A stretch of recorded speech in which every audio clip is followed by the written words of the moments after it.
Presidio sotto il Palazzo della Ragione dei lavoratori di DPS, società che gestiva 43 negozi a marchio Troni, ora chiusi dopo la dichiarazione di fallimento dell'azienda che contava in Italia oltre 800 dipendenti.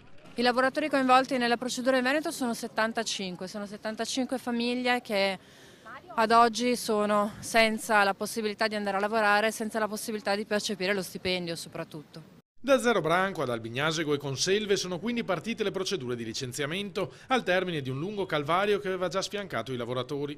Da 6 mesi ormai la viviamo male perché comunque è stato un continuo scendere in un abisso che comunque non aveva fondo. Adesso il fondo l'ha avuto.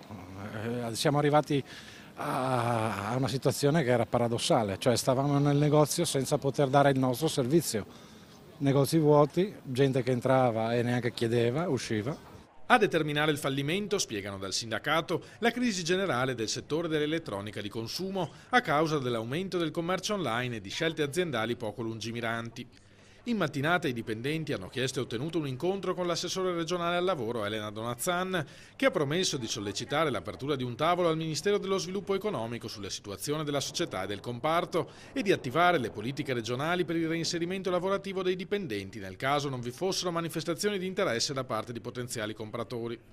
Noi speriamo che la politica si faccia carico e si faccia portavoce delle esigenze in questo momento fortissime dei lavoratori di essere ascoltati e di essere supportati e che la voce del Veneto arrivi fino a Roma e il Ministero ci dia ascolto e ci dia una mano a risolvere e a uscire da questa situazione di assoluta incertezza.